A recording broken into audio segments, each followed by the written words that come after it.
আসসালামু আলাইকুম ওয়া রাহমাতুল্লাহি ওয়া বারাকাতুহু। নাহমাদুহু ওয়া নুসাল্লি আলা রাসূলিহিল কারীম।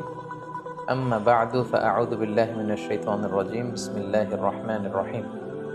প্রিয় দিনী ভাই এবং বোনেরা, আজকের পর্বে আমরা সাইয়্যিদুনা যুলকিফল আলাইহিস সালামের জীবনী থেকে কথা শুনবো ইনশাআল্লাহ।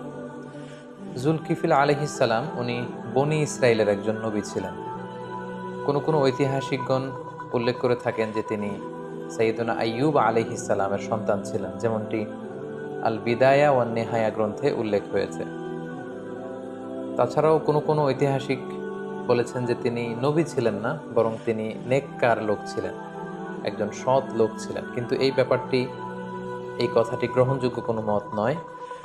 ইবনু কাসির আলাইহি রহমা তিনি তারজি দিয়েছেন বা তিনি উল্লেখ করেছেন যে সাইয়্যিদুনা যুলকিফল আলাইহিস সালাম উনি মূলত নবীই ছিলেন, কারণ সূরাতুল আম্বিয়াতে নবীদের সাথে করে আল্লাহ তাআলা যুলকিফল আলাইহিস সালামের নামটি উল্লেখ করেছেন। আল্লাহ তাআলা সাইয়্যিদুনা যুলকিফল আলাইহিস সালামকে সিরিয়ার দামেস্ক এলাকাতে নবী করে প্রেরণ করেছেন। কালামুল্লাহ মাজিদে অর্থাৎ পবিত্র কুরআন আল কারিমে যে সমস্ত নবীর আলোচনা খুবই সংক্ষিপ্তভাবে উল্লেখ হয়েছে, তোর মধ্য থেকে যুলকিফল আলাইহিস সালাম অন্যতম।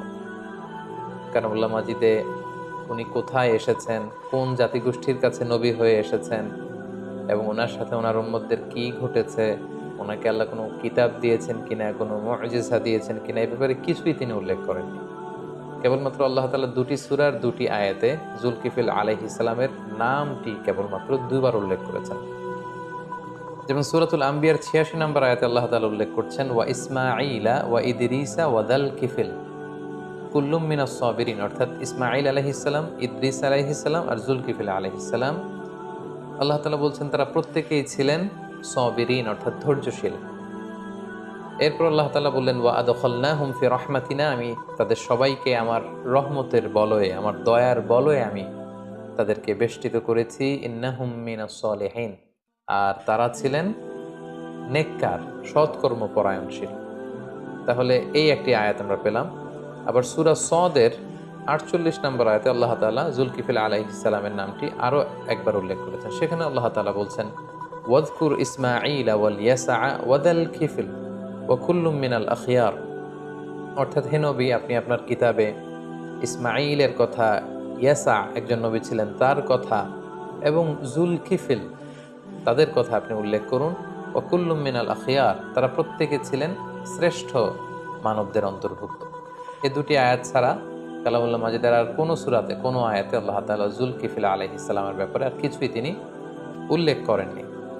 তবে ইবনু জারির আত-তাবারি মুজাহিদের সূত্রে তিনি বর্ণনা করেন যে যুলকিফল আলাইহিস সালামের আগের যে নবী আল ইয়াসা, উনি যখন বার্ধক্যে উপনীত হলেন তখন তিনি তার পরবর্তীতে একজনকে স্থলাভিষিক্ত করতে চাইলেন।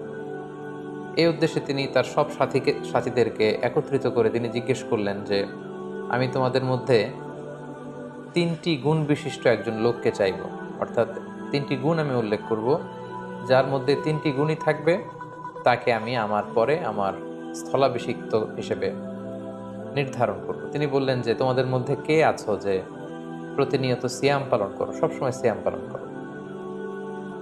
২ নম্বর তিনি শর্ত দিলেন যে, তোমাদের মধ্যে এমন কে আছে যে সবসময় প্রতি রাতে তোমরা তাহাজ্জুদের সালাত আদায় করো, এবং তোমাদের মধ্যে কে আছে যে কখনো কোনো অবস্থাতেই রেগে যায় না। তাহলে ১ নম্বর শর্ত হচ্ছে ইয়াসুমুন নাহার, যে দিনের বেলা রোজা রাখে। ২ নম্বর শর্ত হচ্ছে ইয়াকুমুল লাইল, রাতে কিয়ামুল লাইল করে, তাহাজ্জুদের সালাত পড়ে। ৩ নম্বর শর্ত হচ্ছে ওয়ালা ইয়াগদাব, কখনো রেগে যায় না। এই ৩টি শর্ত যখন তিনি উল্লেখ করলেন, একজন লোক দাঁড়িয়ে গেল তার সাথীদের মধ্যে থেকে, দাঁড়িয়ে ইয়াসা আলাইহিস সালামকে বললেন যে, আমি এমনটা করি, এই ৩টি গুণই আমার মধ্যে আছে। কিন্তু সাইয়েদনা ইয়াসা আলাইহিস সালাম তার কথাতে খুব একটা আস্থা রাখতে পারলেন না।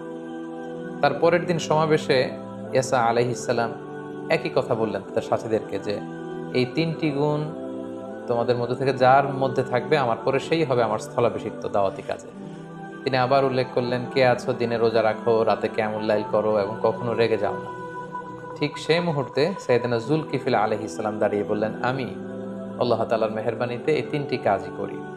এবং আল ইয়াসা আলাইহিস সালাম তার এই কথাতে তিনি আশ্বস্ত হলেন, তিনি মুগ্ধ হলেন এবং তিনি ঘোষণা দিলেন যে, আমার পরে এই উম্মতের মাঝে দাওয়াতি কাজের জন্য আমি দুল কিফিল, কিফিল শব্দের অর্থ হচ্ছে দায়িত্ব, রেসপন্সিবিলিটি, লায়াবিলিটি, অর্থাৎ আমার পরে এই উম্মার লায়াবিলিটি বা দায়িত্বের জন্য আমি জুল কিফিল, অর্থাৎ তার নামের অর্থই হচ্ছে জুল কিফিল মানে হচ্ছে দায়িত্বশীল, দায়িত্বশীল হিসেবে তোমাকে নির্ধারণ করলাম। এবং পরবর্তীতে আল্লাহ তাআলা সাইয়েদনা জুল কিফিল আলাইহিস সালামকে নবুয়ত দানে তিনি ধন্য করলেন, তাকে নবী হিসেবে আল্লাহ তাআলা মনোনীত করলেন। এই ঘটনাটি তাফসিরে কুরতুবিতে এবং তাফসিরে ইবনে কাসিরে উল্লেখ রয়েছে। আসলে কোরআনের দুটি আয়াত এবং এই ধরনের ঘটনাগুলো ছাড়া সাইয়েদনা জুল কিফিল আলাইহিস সালামের ব্যাপারে নির্ভরযোগ্য তথ্যসূত্রে সমৃদ্ধ কোনো কথা বা কোনো ঘটনা বা কোনো কিছুই আর খুঁজে পাওয়া যায় না। এবং অনেক ঐতিহাসিকগণ উল্লেখ করেছেন যে ফিলিস্তিনের নাবলুস শহরে জুলকিফিল আলাইহিস সালাম তিনি ইন্তেকাল করেছেন, সেখানে ওনার কবর। আবার কোনো কোনো ঐতিহাসিকগণ বলেছেন যে ইরাকে তাকে দাফন করা হয়। সম্মানিত শুধু এই ছিল সাইয়েদনা জুলকিফিল আলাইহিস সালামের ব্যাপারে কোরআন থেকে প্রাপ্ত কিছু কথা। এ পর্যায়ে আমরা যদি সংক্ষেপে ওনার জীবনী থেকে আমরা কি লেসন নিতে পারি সেটা যদি আমরা উল্লেখ করি, তাহলে প্রথমে আমরা বলবো যে আল্লাহ তাআলা কেবলমাত্র কোরআনের দুটি সূরায় ওনার নামটি কেবল দুবার উল্লেখ করেছেন এবং সেখানে আল্লাহ তাআলা কয়েকজন নবীর সাথে ওনার নাম উল্লেখ করে তিনি বলেছেন তারা প্রত্যেকেই ছিল কুল্লুম মিনাস সাবিরিন, অর্থাৎ তাদের প্রত্যেকেই ধৈর্যশীল ছিলেন। তার মানে নবীদের একটা গুণ হচ্ছে তারা সব সময় ধৈর্য ধারণ করতেন। সাইয়েদনা জুলকিফিল আলাইহিস সালামের ব্যাপারেও এটা বলা হয়েছে যে তিনি ধৈর্যশীল ছিলেন। পৃথিবীর প্রত্যেকটি নবী ছিলেন অত্যন্ত ধৈর্যশীল, ওনারা বিপদে ধৈর্য ধরতেন, হতাশ হতেন না, হাল ছেড়ে দিতেন না, কাবু হয়ে পড়তেন না, বরং তারা ধৈর্য ধারণ করতেন। এবং কালামুল্লাহ মাজিদের বিভিন্ন সূরাতে আল্লাহ তাআলা আল্লাহ রাসূল সাল্লাল্লাহু আলাইহি সাল্লামকে ধৈর্য ধারণের নির্দেশনা দিয়েছেন। তিনি বলেছেন ওয়াসবির আলা মা ইয়াকুলুন, হে নবী মক্কার কুরাইশরা আপনার ব্যাপারে যে সমস্ত মিথ্যা প্রপাগান্ডা ছড়াচ্ছে, যাই বলুক না কেন আপনি বিচলিত হবেন না নবী, আপনি ধৈর্য ধারণ করুন। ওয়াসবির আলা মা ইয়াকুলুন, ওরা যাই বলুক আপনি কিন্তু ধৈর্য হারা হবেন না, ধৈর্য ধারণ করুন। তাহলে সাইয়েদনা জুলকিফিল আলাইহিস সালামের জীবনী থেকে প্রথম শিক্ষাটা পেলাম যে নবীরা হচ্ছে ধৈর্যশীল। সো আমাদেরকেও বিপদে ধৈর্য ধারণ করার অভ্যাসটা গড়ে তুলতে হবে। 2 নাম্বার যেই গুণাবলী আমরা ওনার জীবনী থেকে পাই সেটা হচ্ছে আল্লাহ তাআলা বলেছেন যে কুল্লুম মিনাস সালিহিন, তারা প্রত্যেকেই ছিলেন সৎ কর্ম সম্পাদনকারী। পৃথিবীর প্রত্যেকটা নবী কিন্তু ছিলেন সালিহিন, সৎ কর্মপরায়ণ ব্যক্তিত্ব ছিলেন তারা। এবং আল্লাহ তাআলা যত জায়গায় মুমিনদেরকে জান্নাত দান করবেন আল্লাহ তাআলা বলেছেন যে তারা জান্নাত পাবে ওয়াল্লাযীনা আমানু ওয়া আমিলুস সলিহাত। ঈমানের সাথে কিন্তু আল্লাহ তাআলা আমালে সালেহকে যুক্ত করেছেন। শুধু আপনি বিশ্বাস আনলেন আল্লাহ তাআলার উপর, কিন্তু এরপরে কোনো নেক কাজ করলেন না, সৎ কাজ করলেন না, কোনো আমলে সালেহ করলেন না, তাহলে কিন্তু সেই ঈমানের কোনো দাম রইল না। এজন্য আমাদেরকে সৎ কর্মপরায়ণশীল হতে হবে। এটা আমরা সাইয়েদনা জুলকিফিল আলাইহিস সালামের জীবনী থেকে পাই। সবশেষে আল্লাহ তাআলা বলেছেন যে তারা হচ্ছে the best people in the world, the best human being এবং চুজেন পার্সোনালিটি, আল মুস্তাফাইন আল আখিয়ার, কুল্লুম মিনাল আখিয়ার। যে নবীদের কথা তিনি উল্লেখ করেছেন সেখানে জুলকিফিল আলাইহিস সালামের নাম উল্লেখ করে তিনি বলেছেন যে তারা হচ্ছে the best people ever in the world. পৃথিবীতে নবীদের চাইতে শ্রেষ্ঠ মানুষ আর হতে পারে না। এবং তারা হচ্ছেন চুজেন বাই আল্লাহ, আল্লাহ তাআলার বাণী গোটা বিশ্বে ছড়িয়ে দেবার জন্য বাণী বাহকের দায়িত্ব নিয়ে তারা পৃথিবীতে এসেছেন। এবং ওনার নামই হচ্ছে দায়িত্বশীল। জুলকিফিল, আমরা বলেছি যে আল কিফিল শব্দের অর্থ হচ্ছে দায়িত্ব এবং জুলকিফিল শব্দের অর্থ হচ্ছে দায়িত্বশীল। তার মানে সব নবীদেরকে কিন্তু আল্লাহ তাআলা রিসালাতের দায়িত্ব দিয়ে এই পৃথিবীতে পাঠিয়েছেন এবং আমরা প্রত্যেকেই আসলে দায়িত্বশীল। আল্লাহ রাসূল সাল্লাল্লাহু আলাইহি ওয়াসাল্লাম বলেছেন যে কুল্লুকুম রাঈন ওয়া কুল্লুকুম মাসউলুন আন রাঈয়াতি, তোমরা প্রত্যেকে দায়িত্বশীল এবং তোমাদের প্রত্যেকের দায়িত্বের ব্যাপারে কিন্তু আল্লাহ তাআলা কিয়ামতের দিন জিজ্ঞেস করবেন। তার মানে সর্বশেষ যে শিক্ষাটা আমরা পেলাম সেটা হচ্ছে নবীরা হচ্ছেন চুজেন, মনোনীত এবং সিলেক্ট করেন সরাসরি আল্লাহ তাআলা, এবং তারা হচ্ছেন the best people, the model.